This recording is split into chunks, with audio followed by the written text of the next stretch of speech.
하나님 말씀은 마태복음 11장 25절부터 30절입니다. 그때 예수께서 대답하여 이르시되 천지의 주제이신 아버지여, 이것을 지혜롭고 슬기 있는 자들에게는 숨기시고 어린 아이들에게는 나타내심을 감사하나이다. 옳소이다. 이렇게 된 것이 아버지의 뜻이니이다. 내 아버지께서 모든 것을 내게 주셨으니 아버지 외에는 아들을 아는 자가 없고 아들과 또 아들의 소원대로 계시를 받은 자 외에는 아버지를 아는 자가 없느니라. 수고하고 무거운 짐진 자들아 다 내게로 오라. 내가 너희를 쉬게 하리라. 나는 마음이 온유하고 겸손하니 나의 멍에를 메고 내게 배우라. 그리하면 너희 마음에 쉼을 얻으리니 이는 내 멍에는 쉽고 내 짐은 가벼움이니라 하시니라. 아멘. 아멘. 자, 오늘은 마태복음 11장 이제 들어갔습니다. 이제 또 하다 보니까 많이 왔습니다. 자, 28장까지 있는데 11장까지 왔습니다. 우리 오늘 제목은 내 멍에는 쉽고 내 짐은 가벼움이라, 그렇게 정해봤습니다. 한번 해보겠습니다. 내 멍에는 쉽고 내 짐은 가벼움이라. 내 멍에는 쉽고 내 짐은 가벼움이라. 네, 예수님께서 그렇게 말씀하셨어요. 내 멍에는 쉽대요. 쉬워. 멍에가 없는 게 아닙니다. 멍에가 쉽다고 그랬습니다. 멍에는 우리는 사람은 없을 수가 없다고 그렇게 예수님께서 말씀하셨습니다. 그리고 내 멍에는 쉽고 내 짐은 가볍다고 그랬어요. 우리가 큰 짐을, 무거운 짐을 지고 가면은 힘들잖아요.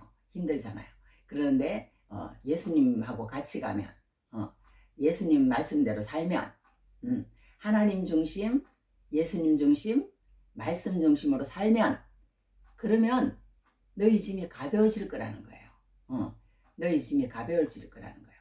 그러니까 그렇게 내가 예수님 앞에 가면 더 힘들어지고 더 고통스러워지고 더 수고하고 더 무거운 짐이라고 그랬잖아요. 무거운 짐이 될 것이라고 생각하기 때문에 예수님 앞에 안 나온다는 거예요. 그러나 예수님 뭐라고 말씀하셨냐면 내 멍에는 쉽고 내 짐은 가볍다, 그렇게 말씀하셨습니다. 그 예수님의 멍에는 쉽고 예수님의 짐은 가벼운 것을 우리가 알고 그 안에서 누리시는 귀한 은혜가 넘치기를 주님 이름으로 축복합니다. 자, 예수님의 멍에와 짐을 지고 따라가는 귀한 우리들의 생애가 되기를 바랍니다.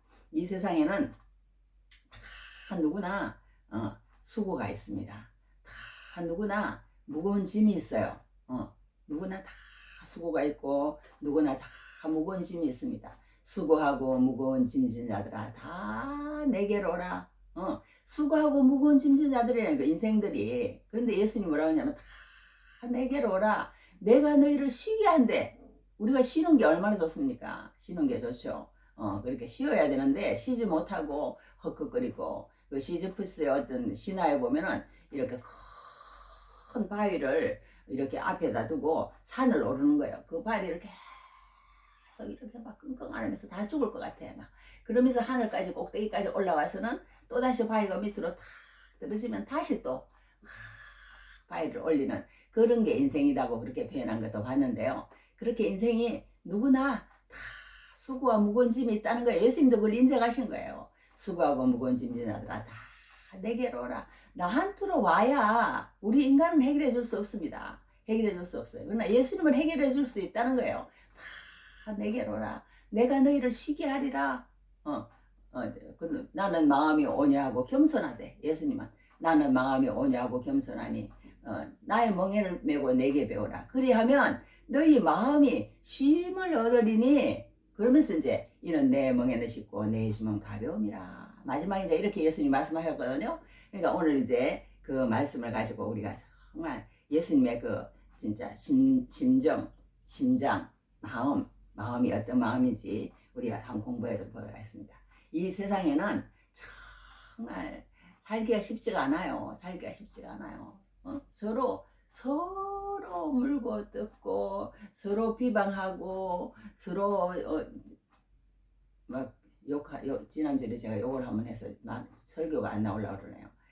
그러면 안 되는데 담배를 피우고 그냥 막 연기를 해놓길래 막 XX 그냥 안 듣는데 저희 가가지고 나 혼자 그런데 그러면 안 되는데 하나님의 그러한 걸 해서는 것 같아. 여하튼 그렇게 여하튼 서로서로 그렇게 하는 거예요. 서로 욕하고 비방하고 미워하고 헐뜯고 그러고 사는 게 인생이에요. 그러다 보니까 우리는 누구나 여기 수고라는 것은요, 내 스스로 이렇게 어떤 질 수밖에 없는 짐이라고 이제 그렇게 표현을 하는데, 이 주석을 깊이 보고 이렇게 하면 수고하고 무거운 짐은 다 율법이에요. 그 당시에 율법을 그때 당시에 서기관과 바리새인들과 제사장들이 너 이거 안 지키면 경건하지 않아. 너 이거 해야 돼. 하나님에 대한 사랑과 생명을 없으면서 생명은 주지 않고 사랑은 주지 않으면서 마음이 동해야 되는데 그 사람이 나를 이렇게 사랑하니까 내가 그 사람을 위해서 무엇을 할까? 이렇게 우리가 행동이 시작돼야 그것이 진짜 우리가 예수님을 믿는 거거든요. 예수님이 나를 위해서 정말 죽기까지 그 로마서에도 뭐라 그랬어요? 자기 아들을 그런즉 무슨 말 하리요? 자기 아들을 아끼지 아니하시고 우리 모든 사람을 위하여 내어 주시니까 어찌 그 아들과 함께 모든 것을 우리에게 주시지 않겠느냐, 이런 말을 한 것처럼 그런 말로 통해서 성경을 읽으면서 어떻게 하셔든지 그 예수님의 사랑이 내 마음 가운데 말하자면 막 훅 들어오든지 아니면 가랑이 미쳤듯이 싹싹 쳤든지 그렇게 해가지고 그 사랑이 그냥 내 마음 가운데 들어오니까 내가 예수님이 나를 이렇게 사랑하시다니, 나를 이렇게 사랑하시다니, 나는 예수님을 뭘 할 수 있을까? 어릴 때부터 이제 어릴 때 그러니까 그렇게 하는 사람이 많이 예수를 믿는 것 같아. 그렇게 하고 한 행동만이 말하자면 예수님 앞에 인정된다는 거야. 그렇지 않고요. 우리가 우리 마음으로 어떻게 하면 사람들한테 인정받을까? 어떻게 하면 종교적인 굴레를 씌워가지고 그렇게 한 데 대해서 어떻게 우리가 그렇게 할 수 있을까? 율법을 지키려고 그냥 예수님에 대한 생명과 사랑을 없으면서 그렇게 한 행동은 그거는 나중에는 다 무효라는 거예요. 무효. 하나님의 뜻이 아니라는 거예요. 그러니까 아무리 그게 늦고 그렇게 할지라도 그 가운데서 우리가 행하는 것만 하나님이 인정하신다는 거예요. 그러니까 우리가 하나님의 뜻을 알고 하나님의 사랑을 체험하는 그 단계가 우리에게는, 우리 예수 믿는 사람에게는 얼마나 중요한지 그걸 알 수가 있습니다. 그런데 이 세상에는요, 너무너무 그러니까 그런 서로서로 아까 얘기한 것처럼 찢고 벗고 그러고 사는 거예요. 그러고 사는 건데,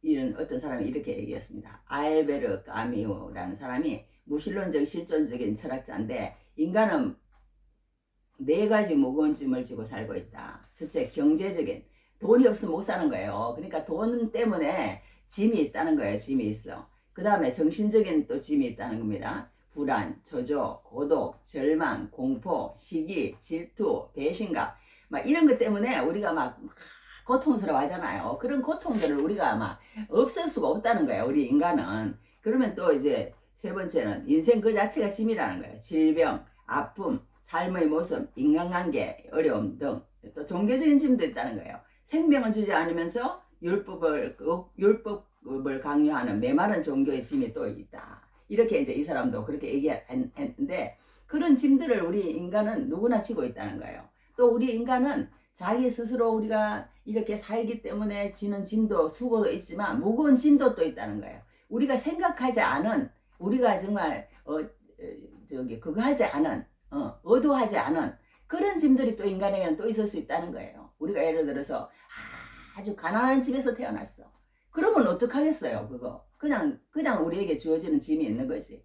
또 어떤 사람은 이런 공산국가에서 태어났어. 공산국가. 그러면 또 어떡하겠어요. 또 어떤 사람은 자기는 의도치 않는데 그 부모가 어떤 암적인 그런 유전자, 그런 걸 가지고 있는 그런 집에서 태어났어. 그럼 어떡하겠어요. 그러니까 자기가 의도해서 지는 짐이 있고 자기가 의도하지 않아도 지는 짐이 우리 인간에게는 그냥 어쩔 수 없이 주어지는 그런 짐들이 있다는 거예요. 그런 짐이 없다고 그러지 않았어요, 예수님이. 너 수고하고 무거운 짐지 너희들 다 지고 있지. 힘들지? 아니요. 나는 힘들지 않는데요. 그러면은 치료가 안 된다는 거예요. 예수님 앞에 안 나온다는 거예요. 그거는 어떻게 보면 저주야. 왜냐하면 그걸 자기 마음을 속였기 때문에 그렇다는 거예요. 인간은 누구나 갈등이 있고 심적으로 괴로움이 있고 그런 거 아까 얘기한 것처럼 불안, 조조, 고독, 절망, 공포, 시기, 질투, 배신감 이런 게 있을 수밖에 없다는 거예요. 왜? 인간 종자가 그렇게 생겼으니까. 대부분 종자가 그렇게 생겼으니까. 그래서 인간은 그럴 수밖에 없는 거기 때문에 그것을 인정하라는 거예요. 예수님은 인정하라는 거예요. 인정하라는 거예요. 그런데 그것을 인정하지 않고 그렇게 하나님 앞에 나와서 하나님 중심, 말씀 중심, 예수 중심으로 살면은 그것이 보인다는 거야. 그런 것들이 모든 것이 보임으로 통해서 하나님 나는 이거 해결할 수 없습니다. 그러면서 인정을 해야 된다. 알코올 중독자들도요. 내가 알코올 중독자입니다. 그렇게 인정을 안 하는 사람이 있대요. 그러면 치료를 못 한답니다. 나는 알코올 중독자입니다. 나 어떻게 할 수가 없어요. 나 스스로는 어떻게 할 수 없으니까 나를 좀 도와주십시오. 도와주십시오. 그래야 그때가 치료가 시작이 된다는 거예요. 시작이 된다는 거예요. 할렐루야. 우리 모든 이 세상의 모든 문제도 하나님 앞에 일단 가지고 나와야지. 그러지 않고 내 생각에는 이렇다. 거기부터 시작을 해버리면 우리 사람은요 자기 생각을 막 이렇게 관철시키려고 막 그렇게 사는 거예요. 내 생각은 이런데. 근데 내 생각이 어린아이 생각 다르고 어른들 생각 다르고 학생들 생각 다르고 다 다르다는 거예요. 다 다르다는 거야. 그걸 어떻게 가냐. 근데 내 생각이요. 사사기에도 그랬잖아요. 자기 속에는 옳은 대로 행했다고. 그렇게 하면 안 된다는 거예요. 그렇게 하면 안 된다는 거. 그러면 어떻게 해야 되느냐. 우리의 그런 어떤 모든 것들을 인정을 하고 하나님 앞에 나오라고. 여기도 그래놨잖아요. 수고하고 몸짓는 자들아 내게로 오라. 내게로 오라. 그렇게 얘기를 한 것을 보게 됩니다. 이제 여기 우리가 이제 저기 이 삶을 살면서요. 지금요 얼마나 이 세상이요 어려운 세상이냐면 어제는 제가 이렇게 통계를 봤는데 여기도 통계를 냈더만 자살을 하는데요. 외로워서 자살하고 오해받아서 자살하고 사랑하는 사람 나를 배신해서 자살하고 내일이 두려워서 자살하고 자살하는 사람들을 왜 자살하냐는 그 통계를 내봤더니 이래서 자살을 하더래요. 자살을 하더래. 자살을 하는 사람도 그렇게 자살을 하고 또 이렇게 우리가 여러 가지 그런 것들을 봤을 때 또 어떤 사람 요즘은요 잠을 무슨 저도 이제 나이가 많으니까 뭐가 이렇게 안 나온대요. 이 잠이 이렇게 나이가 들면 그런 것 때문에 잠을 못 자는 그런 경향이 많아요. 그런데 모든 사람들이 막 너무나 많은 그런 어떤 수고와 무거운 짐과 그런 막 여러 가지 관계 가운데 오는 그런 고통 아까 얘기한 것처럼 그런 것 때문에 잠도 못 잔대요. 자살을 하는 사람 왜 다 그렇게 했어요? 왜 다 그렇게 했어요? 수고하고 무거운 짐을 지고 있기 때문에 그런다는 거예요. 2011년에 잠을 잘 자기 위해서 치렀던 비용이 4,800원 한참 전인데 4,800원인데 2021년은 3조 원으로 늘어났답니다. 스웨덴의 회사가 있는데 헤르텐스 매트리스를 전문적으로 만드는 회사랍니다. 매트리스 하나에 3,000불, 3만불, 100만불이 넘는 매트리스도 있답니다. 그 회사 스웨덴의 회사 헤르텐스라는 그 회사 표어가 뭐냐면 우리는 매트리스를 파는 것이 아니라 잠을 판다. 뭐 이런 식으로 이제 표현을 정하고 한다 그러는데 그 정도로 우리가요 막 불면증에 시달리면서 자살의 충동을 막 일으키는 자살하는 사람이 왜 그렇겠어요? 난 정말 못 살아. 내가 이래가지고는 못 살아. 불안하고 조조하고 고독하고 절망스럽고 공포스럽고 시기 질투 배신감 막 응? 어떻게 인간이 저럴 수가 있어? 응? 막 이러잖아 우리요. 막 그러면서 막 그런 것들 때문에 막 아유 내가 이 세상 그냥 하직해버리나 확 그냥 막 죽어버려야지 막 이런 생각이 막 충동이 있는 거예요. 충동이 그러다가 이제 계속 그런 것들이 이제 힘을 얻지 못하고 하나님 앞에 나가지 못하고 오늘도 그렇고 내일도 그렇고 모레도 그렇고 막 계속 그러면은 이게 이제 행동으로 옮겨버린다는 거 아니에요. 그리고는 이제 자살할 때 어떤 그런 징조를 보인대요. 자살하는 사람들은 그런 것들을 보이는 걸 보게 되면 그러니까 우리가 이 세상이요 얼마나 막 뒤죽박죽인지 몰라. 서로 물고 서로 미워하고 서로 시기하고 질투하고 막 서로 마음대로 말을 하고 여하튼 그렇게 하는 세상인 것 같습니다. 그렇게 하는 세상인 것 같은데 우리가 이 가운데 해답은 뭐냐? 다른 거 하나도 없다는 거예요. 다른 거 하나도 없다는 거예요. 옛날에 이제 어떤 자동차 회사가 있었는데요. 자동차 회사에서 이제 어떤 사람이 이제 큰 고속도로에 이렇게 이제 자동차가 도저히 이제 고치지를 못하는 거야. 그 사람이. 그래갖고 자동차 이제 한가운데 밖에다 세워놓고는 막 열심히 봤더니 이제 못 고치는 거예요. 그래가지고 이제 도저히 안 되나 보다.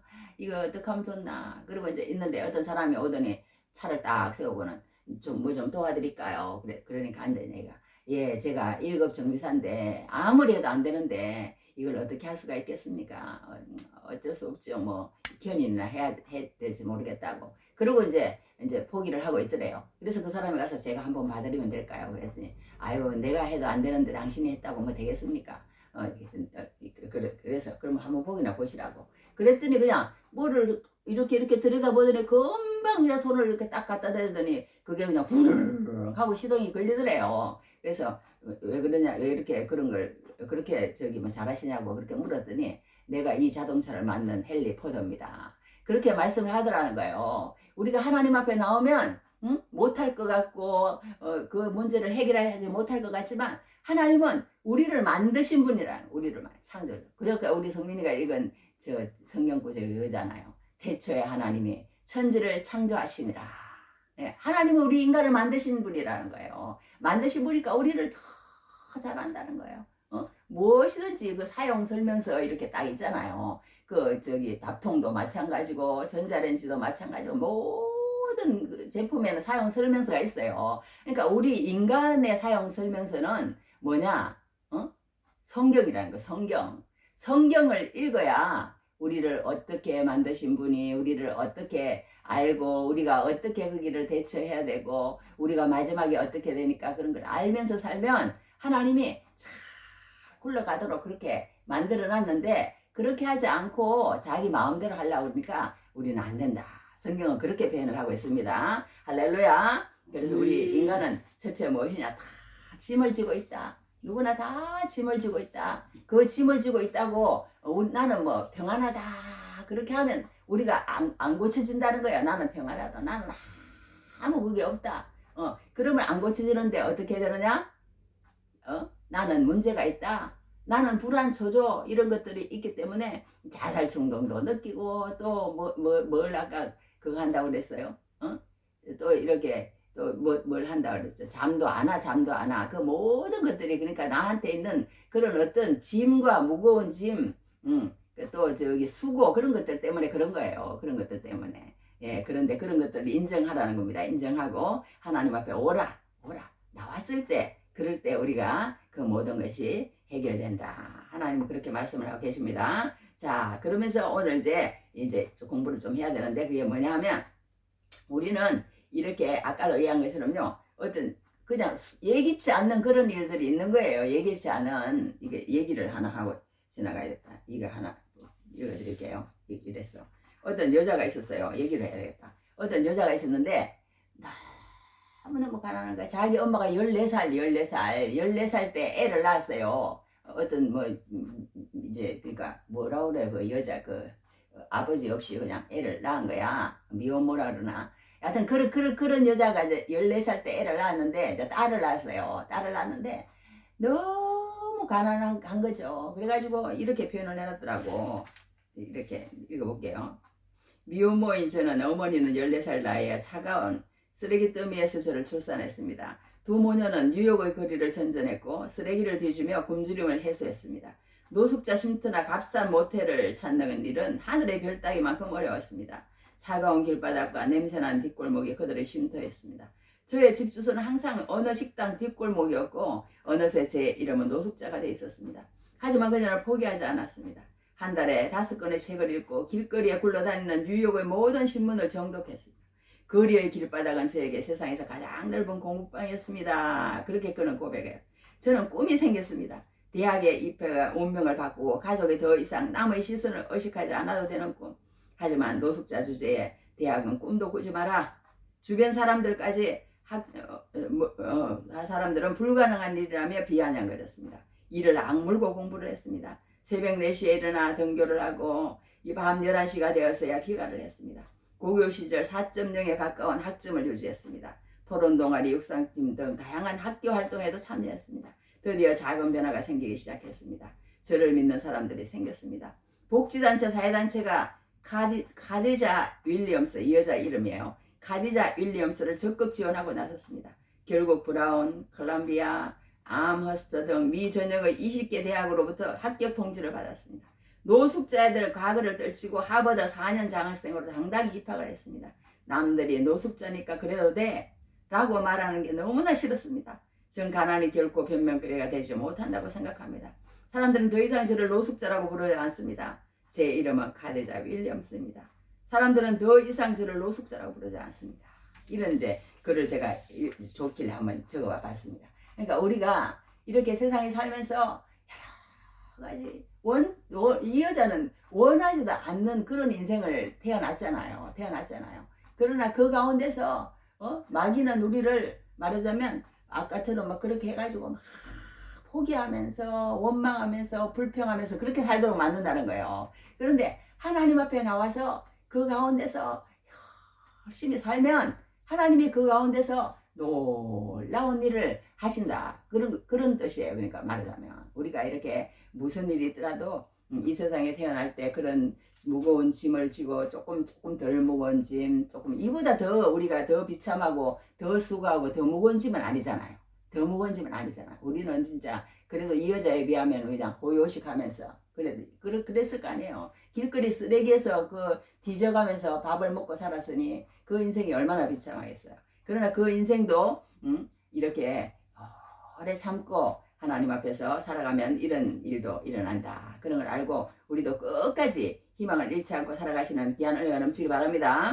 자, 이제 오늘 한 가지 조그만 다인데 이 세례요한이라는 사람이요. 첫 번째 유월절을 지나고 이제 옥에 갇혔어요. 옥에 왜 갇혔냐면 그 당시에 임금이 누구냐 하면 헤롯이라는 사람이에요. 헤롯이라는 사람인데 그 헤롯이라는 사람의 동생이 있었어요. 그 사람 이름이 뭐냐면 빌립이에요. 빌립인데 그 빌립이라는 아내가 있는데 그 아내를 이 헤롯이 빼앗아 와버렸어.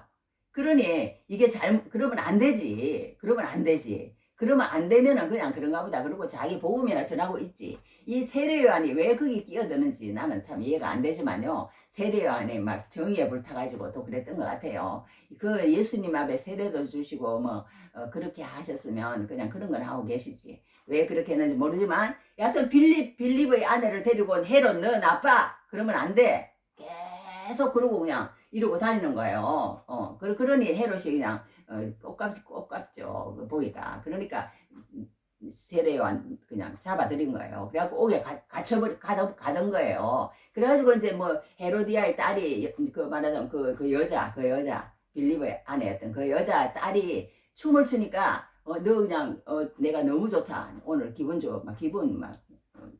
째졌어. 막 그렇게 모르지만 하여튼 너 저기 춤출 값으로 뭐 줄까? 네가 말하는 대로 나라의 절반이라도 내가 줄게. 막 이렇게 해버린 거예요. 그러니까 사람들이 보는 앞에서 그렇게 했으니 어떡하겠어요. 그래가지고 그냥 세례요한을 그러면 잡아다가 저 엄마가 그렇게 시킨 거예요. 그래갖고 소반에 얹어가지고 그 머리를 갖고 오라 그러니 어쩌면 좋아 약속을 했기 때문에. 그래가지고 그 세례요한이 그렇게 해서 죽었어요. 비참하게 죽습니다. 비참하게 죽는데 이 예수님이 그 소식을 들었어요. 예수님이 그 소식을 들었는데 그냥 세례요한이 저기 막 가서 예수님이 그렇게 구해줘야 될 거 아니에요.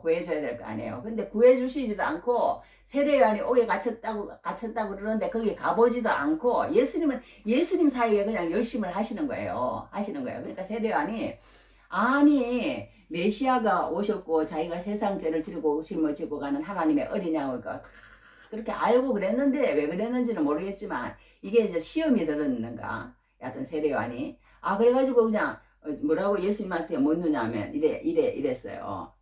오실 거이가 당신이 오니까 우리가 다른 일을 기다리오니까 이렇게 물었어요. 그러니까 당신이 예수님이 오시면은 세상에 자기한테 그래도 세례도 베풀고 그런 자기 안에 세례요한 아니에요. 그러면 좀 와보시던가 아니면 구해주시던가 아니면 그냥 또 이 세상에 로마로부터 있는 압제 가운데서 우리를 갖다가 그냥 뭐 어떻게 해서든지 그냥 구원해 주실 줄 알고 그렇게 기대를 하고 있었던 거예요. 이 세례요한도. 그러니까 예수님을 잘못 본 거지. 예수님은 그런 분이 아닌데 그런 것 때문에 뭐 육신적인 그 뭐 정치적인 거 또 아니면은 뭐 세상 공의 이런 그런 것도 그하지만 예수님은 거기에 초점을 맞추고 가시는 분이 아니에요. 예수님은 십자가에 초점을 맞추시고 가시는 분이에요. 거기에 초점을 맞추시고 가시는 분이기 때문에 예수님은 그렇게 하시는데 예수님이 그렇게 할 줄 기대를 하고 있는데 자기가 생각했던 메시아하고는 다른 거예요. 그러니까 이렇게 예수님한테 묻습니다. 그러니까 예수님이 한다는 얘기가 뭐라고 얘기냐 하면 이래요. 내가 하는 걸 봐라. 내가 하는 걸 봐라. 내가 하는 걸 보면 내가 메시아라는 걸 알 것이야. 그런데 너는 너대로의 길이 있는 것이야. 지금까지 네가 이렇게 내 길을 예비했으면 지금부터는 이제 예수님의 무대인 거예요. 그러니까 이제 세례와는 사라지는 거야, 사라지는 거야. 그러니까 너는 너 일을 했으면은 너가 그렇게 하나님께서 그래도 그런 어떤 영감을 주셔가지고 내가 세상죄를 지고 가는 하나님의 어린 양이라도 알게 해주고 뭐 신발끈을 풀지 못할 그런 사람이다. 막 그런 여러 가지 고백을 했거든요. 그런 것들도 다 은혜라는 거예요. 하나님의 은혜로 네가 그렇게 알 수 있어서 그런 말을 한 거지. 그렇게 했으니까 너는 그냥 또 세례 요한도 잘은 모르겠지만 하여튼 세례 요한이 그런데 신경을 쓰면 안 되는데 예수님이 그게 싫었는지도 모르겠어요. 하여튼 그렇게 해가지고 세례 요한 너는 그냥 너 길을 가라는 뜻이에요. 예수님이. 그러면서 이제 예수님 길을 갑니다. 그러면서 하시는 얘기가 맹인이 보며 못 걷는 사람이 걸으며 나병 환자가 깨끗함을 받으며 못 듣는 자가 들으며 죽은 자가 살아나며 가난한 자에게 복음이 전달된다. 그렇게 세례 요한에게 가서 말하라는 거예요. 이런 일들이 일어나니까 내가 메시아 아니냐. 그렇게 예수님이 그러니까 자기의 어떤 피력을 하는 거죠. 자기 피력을 하는데 이 세례 요한이 이제 그러니까 잘못하면 지금 실족하게 생겼어. 세상에 자기를 좀 구해주고 나라를 구해주고 그럴 줄 알았더니 예수님은 그냥 아주 죄인들과 창녀들과 뭐 세리들과 말하자면 그 마테나 만나러 다니고 말이에요. 누구 집에 그냥 가가지고 먹고 마시고 자기를 맨날 금식해요. 이 세례 요한은 맨날 금식하고 그냥 막 사흘이 멀다 하고 금식을 합니다. 세례 요한은. 근데 예수님은 맨날 제자들 데리고 다니면서 그냥 아침, 점심, 저녁 그냥 다 잡수시고 다니시는 거야. 너무너무 잘 자시는 거야. 그리고 막 그렇게 포도주도 또 자셨나 봐. 그렇게 그 당시 그 문화가 그러니까 그렇게 하니까 세례 요한이 이게 조금 헷갈리는 거예요. 저분이 예수님 맞나? 세상에 나라를 갖다 권세를 가지고 확 뛰어잡아가지고 그냥 막 나도 구해주고 나라도 구해줄 줄 알았더니 이상한 그냥 세리들하고 그냥 그런 사람들만 만나러 다니고 불쌍한 사람들만 만나러 다니고 그냥 막 그런 것들만 고쳐주고 그냥 막 이게 도대체 제대로 된 메시아야 막 이렇게 이제 갈등이 왔던 것 같아요. 그래가지고 이제 예수님한테 그렇게 하니까 그렇게 예수님이 내가 그렇게 다 하니까 진짜 맞다 이제 이렇게 얘기를 합니다. 얘기를 하니까 한마디 더 붙이면서 예수님이 뭐라고 했냐면 이렇게 얘기를 하셔요. 6절에 누구든지 나로 말미암아 실족하지 아니하는 사람 복이 있도다. 그러니까 세례와 너 그렇게 생각해가지고 내가 메시아가 아니라고 그렇게 해서 너 그거 떨어지면 너만 손해야. 그러니까 나를 인정하고 너는 그냥 너 길을 가. 그렇게 얘기하는 그런 예수님의 마음입니다. 그러면서 예수님이 뭐라고 말씀하시냐면 너 그렇게 내가 하는 행동에 대해서 이 일을 달면 안 돼. 너가 생각하는 거하고 내가 생각하는 거하고 내 길하고 네 길하고 너는 사람이야. 너는 사람. 땅에서 왔어. 나는 하늘에서 왔어. 하나님의 아들이야. 하나님의 아들. 그런데 내가 하는 일에 반기를 들고 이 일을 들고 그렇게 하려고 나서 그러면 안 되지. 예수님이 이렇게 말씀을 하시는 거예요. 이름을 말씀을 하시면서 우리가 그러니까 예수를 믿을 때요. 예수님이 나한테 이렇게 해주시면 이런 사람이 너무 많아요. 자기가 어떤 설정해 놓은 천국, 자기가 어떻게 만들어 놓은 예수상 그런 걸 신봉하고 섬기는 사람들이 너무나 많다는 거예요. 그러나 우리는 예수님이 걸어가신 그 뒤를 그냥 따라가는 사람들이지 나를 고쳐주지 않든지 나를 좋은 내가 원하는 것을 해주지 않든 그런 것에 초점을 맞추면 우리가 실족할 수 있다는 거예요. 예수 믿는 것은 그런 것이 아니라는 것입니다. 예수 믿는 것은 그럼 뭔데? 예수 믿는 것은 예수님이 가신 길이 어떤 길인지 잘 헤아려서 우리가 그 뒤를 따라가는 것이지 우리가 바라는 예수 나를 갖다가 여기서 구해줘야 돼. 그래야 예수님이야. 그리고 또 우리나라를 로마 제국에서 구해주는 그런 어떤 그런 사람이라 해야 돼. 자기가 설정해 놓은 어떤 거기에 맞지 않을 때는 저 사람은 진짜가 아니야. 저 하나님은 진짜가 아니야. 그렇게 할 수 있다는 거예요. 우리 믿음이. 할렐루야. 실족하지 않는 우리 되기 바랍니다. 할렐루야. 그래서 이제 요한에게 그렇게 마지막으로 예수님께 실족하지 말라고 그렇게 해야 하고, 이제 세 번째 6월절 조금 되기 전인가 하여튼 그때쯤 세례요한이 참수를 당해요. 그래가지고 이제 한참 있다가 죽습니다. 그때 이제 참수당해가지고 죽는데, 이제 세례요한에 대해서 이게 잠깐 이제 언급을 하고, 이제 이런 거 다 설명하려고 그러면, 이제 세례요한은 어떤 사람이냐, 아주 그냥 굉장하게 예수님의 세례요한을 칭찬을 해요. 선지자 중에 세례요한보다 나은 자가 없다고 그러고, 여하튼 막 엄청 막 세례요한이 선지자 중에서 탑이라고 그래요. 탑이라고. 그러면서 나를, 그러니까 예수님이 살아생전에 가장 가까이에서 세례요한이 예수님을 봤잖아요. 그러니까 그렇게 하신 것 같아. 너 선지자 중에 탑이야. 탑이고, 그러나 천국에서는 아무리 그간 사람이라도 세례요한보다 크다고 그렇게 또 표현하시면서, 막 천국에서는 다 하나님의 그런 어떤 실존을 보고, 예수님의 실존을 보고 그러고 살아서 그런지 예수님이 그렇게 말씀을 합니다. 세례요한에 대해서 읽어만 드릴게요. 이렇게 얘기해놨어. 세례요한. 예수께서 우리에게 요한에 대하여 말씀하시다. 그러면서 너희가 무엇을 보려고 광야에 나갔더냐? 바람에 흔들리는 갈대냐? 세례요한은 바람에 흔들리는 갈대도 아니라는 거예요. 무엇을 보냐? 부드러운 옷 입은 사람이냐? 세례요한은 그런 사람도 아니라는 거예요. 부드러운 옷을 입은 사람은 광궁에 있느니라. 그러면 너희가 어째 선지자를 보기로 하면 했더냐? 옳다, 내가 너희에게 이르노니 선지자보다 나은 자니라. 세례요한은 그런 자인 거예요. 기록된 바 내 사자를 내 앞에 보내놓을 거 읽어보면 알아요. 내 길을 내 앞에 준비하리라 하신 것이 이 사람에 대한 말씀이니라. 내가 진실로 너에게 말하는 인자가 나은 여자가 나은 자 중에 세례요한보다 큰 이가 일어남이 없도다. 여하튼 예수님이 최고로 말씀하셨어요. 그러나 천국에서는 극히 작은 자라도 그보다 크니라. 그러면서 세례요한의 때부터 지금까지 천국은 침노를 당하노니 침노하는 자는 빼앗는다. 이렇게 얘기를 하였습니다. 이제 그러면서 한마디 하기를 14절에 했어. 만일 너희가 절개받을진데 오리안 엘리야가 곧 이 사람이니라. 그러니까 엘리야가 세례요한이다. 예수님께서 그렇게 이제 엘리야가 온다고 그랬는데 이 세례요한이 온 게 엘리야가 온 거야. 이제 그렇게 예수님께서 말씀을 하셨습니다. 말씀을 하시면서 이제 오늘 이제 한 가지 또 돼야 돼. 이게 뭐냐면요. 여기 이제 이랬어. 우리가 이르되 우리가 너희를 향하여 피리를 불어도 너희가 춤추지 않고 우리가 슬피 울어도 너희가 가슴을 치지 아니하였다. 그러니까 이게요. 성경 말씀부터 읽어드릴게요. 뭐냐면 이 세대라고 그래서 이 세대. 예수님이 말씀을 하는데 무슨 말씀을 하셨느냐? 야, 몸은 죽여도 영혼은 너희 죽이는 자들을 두려워하지 말고 몸과 영혼을 너희 지옥에 멸하실 수 있는 자를 두려워하라. 이런 말씀도 하시고 천국이 있다. 그러니까 너희들은 그 천국을 소망하면서 항상 살아라. 그리고 너희들은 여러 가지 말씀을 하셨어요. 나는 하나님의 아들이다. 그러므로 하나님이 일하시니까 나도 일한다. 그러면서 막 모든 말씀을 막 엄청 많이 하시면서 그렇게 사랑한다고 이제 그렇게 표현하시면서 이제 그렇게 많은 말씀을 하셨어요. 그런데도 사람들은 그 말을 듣고 반응이 없다는 거예요. 불감증이라고 그러잖아요. 우리 불감증. 불감증에 걸린 사람처럼 너희들은 지금 그렇게 돼 있다는 거예요. 그렇게 돼 있다는 거예요. 천국?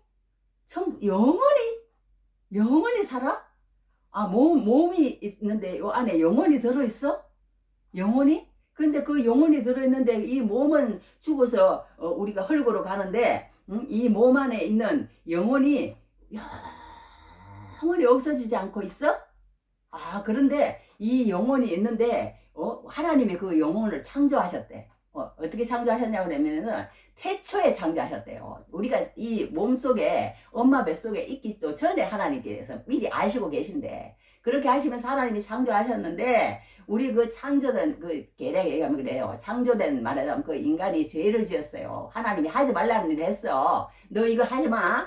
내가 너에게 다 잘 먹고 잘 살라고 줬으니까 너하고 나하고 계약을 하나 맺는데 이 한 가지만은 먹지 마.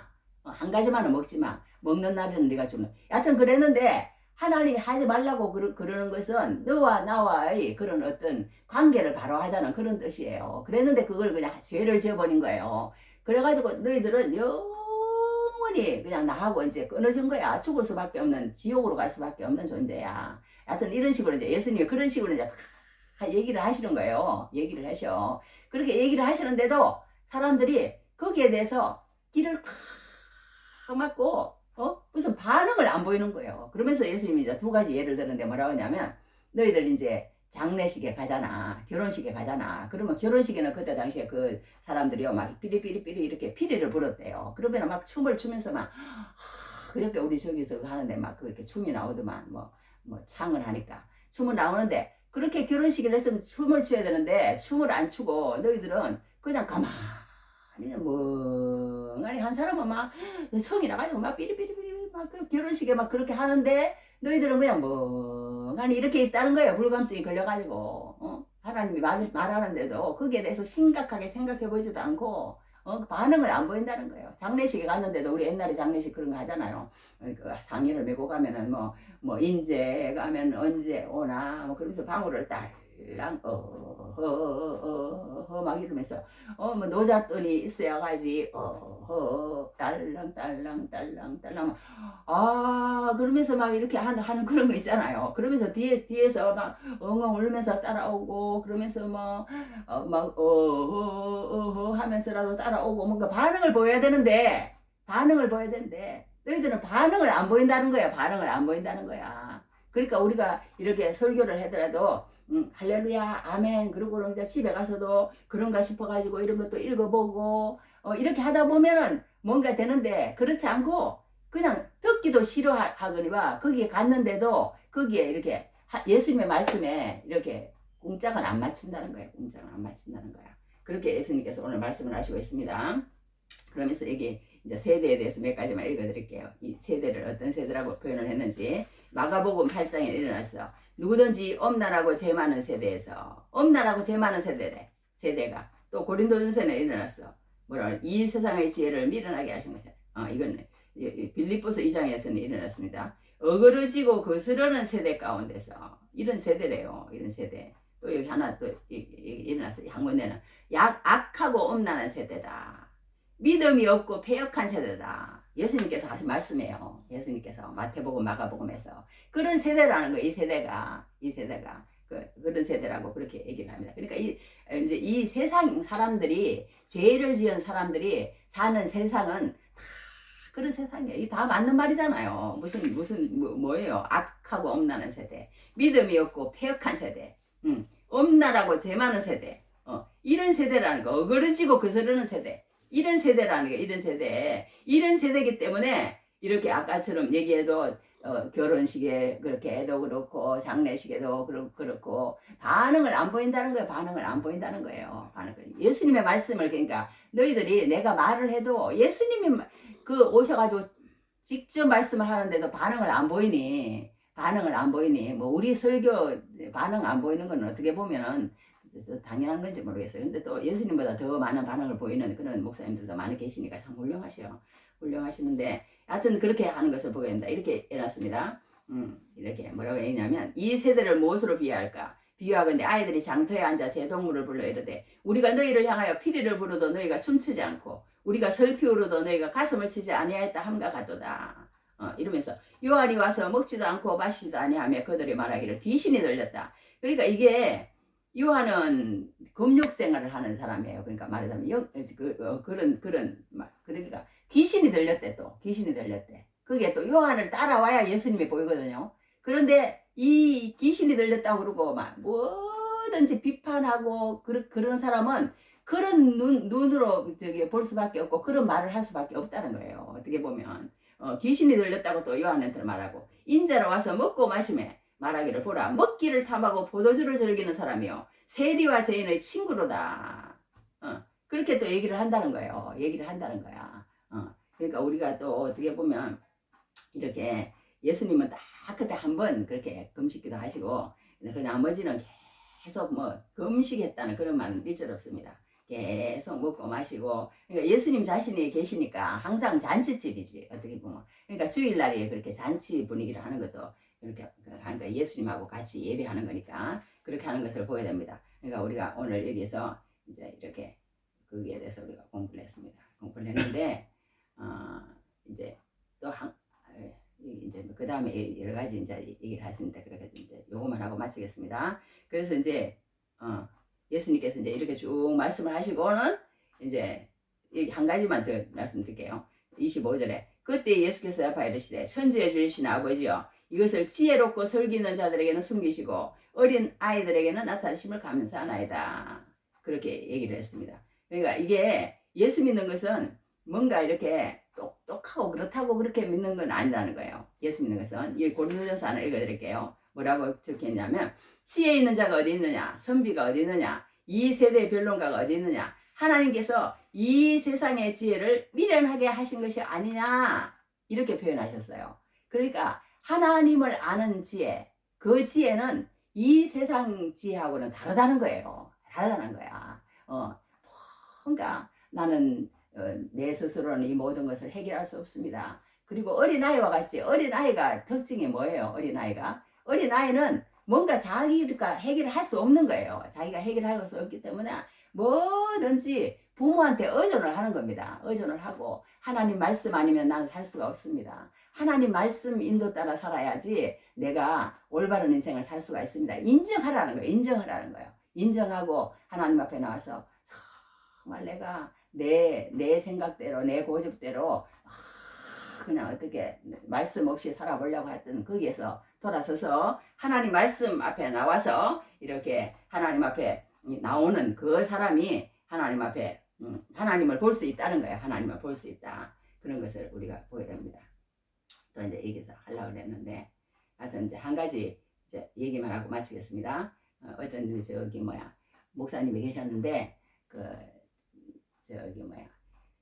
자기가 이제 한국에 나왔대요. 미국 계시는 목사님이에요. 미국 계신 목사님인데 한국에 나왔는데 이제 한국에서 이제 어떤 그 호텔에 머물렀답니다. 호텔에 머물렀는데 이제 호텔에서 이제 그 시간이 남길래 그 로비에서 뒷짐을 지고 로비를 한 바퀴 돌고 두 바퀴 돌고 세 바퀴 돌고 이제 이렇게 이제 여유로운 시간을 보내고 있었대요. 그랬더니 한 사람이 여자가 오더니 깜짝 놀라면서 막 너무너무 자기를 막 반가워하더래. 그래서 어떻게 이런 일이 있느냐고 그랬더니 하나님께서 미국 비자를 내가지고 그 목사님을 찾아가라고 그러더래요. 그래서 요즘도 그런 하나님께서 그렇게 역사를 하시는 거예요. 자기 남편은 그러니까 이 중국 그 아내는 자기 남편은 어쩌다가 돌아가셨대요. 돌아가시고 이제 그 남편 뒤를 이어서 뭐 교회를 하나 세우고 두 개 세우고 지금 세 번째 세우는데 그 교회에 창립 예배를 드리려고 그러는데 그 창립 예배를 드리는데 그 목사님을 초청해갖고 오라고 미국으로 가라고 그러면서 뭐 네 사람 비자를 내라고 그러더라. 뭐 그래요. 가려고 이제 그랬는데 하나님께서 갑자기 또 말씀하시기를 한국 어디에 있는 어디 호텔로 가라고 그러더래요. 그러면서 그 호텔 로비에 가서 있으라고 그러더래. 그래서 이제 거기에서 열심히 여자가 기도를 하고 하나님 왜 이러십니까? 이곳에 도대체 뭐가 있길래 나를 이곳으로 보내서 이렇게 합니까? 그리고 막 기도를 이렇게 하고 있었더니 그리고 기도를 딱 하고 눈을 딱 떴는데 자기가 그 초청하려고 하는 그 목사님이 거기 계시더래요. 야 얼마나 놀랬겠어요. 그래가지고 그냥 막 이게 무슨 일이냐고 그랬더니 사실 하나님이 이래 해가지고 미국을 가라고 그러더니 이 로비에 나를 갖다가 이렇게 저기 가 있으라고 그랬는데 하나님이 왜 그러는지 몰랐는데 이렇게 목사님을 만났다고. 그래가지고 둘이서 놀래가지고 그냥 막 뭐 어떻게 해서 만나가지고 그 저기 중국으로 가서 그 개척 예배를 들었는데 얼마나 감동스럽게 그렇게 들었는지 모르겠다고 이렇게 간증을 하는 그런 간증을 들어봤어요. 그런데 그러니까 지금 이 세상에도 그런 일이 있다는 거예요. 하나님은 그렇게 자기 뜻을 지금도 다 이루고 나가시는 거예요. 그러니까 여기 왜 이런 얘기가 왜 제가 했냐면 우리가 이 세상에 살면서 정말 그 아내가 그 사람이 얼마나 그런 어렵지 않은 그런 일을 하고 있잖아요. 어렵지 않는 그런 일을 하고 있지만 그 사람은 그게 어렵지가 않은 거예요. 어렵지가 않은 거야. 우리가 그러니까 하나님의 일을 감당하고 하나님의 뜻을 이루고 그런 것들이 어려울 것 같지만 그 하나님의 뜻 안에서 하나님의 인도 따라서 하나님의 사랑 안에서 하나님이 원하는 그 일을 할 때는 아무리 어렵고 그런 일이 있더라도 다 감당해내더라는 거예요. 자기 남편이 죽고 이런 가운데 있는데 얼마나 그 여자가 힘들겠어요. 그렇지만 그 하나님을 확신하는 그 믿음과 그 사랑과 그 소명 뭐라는 거예요? 이렇게 저기 소명을 가지고 있는 사람. 그러니까 하나님의 사랑을 소유한 사람. 그런 사람들은 그 하나님 안에서 그렇게 모든 행하는 것들이 짐이 되지 않는다는 거예요. 짐이 되지 않는다는 거예요.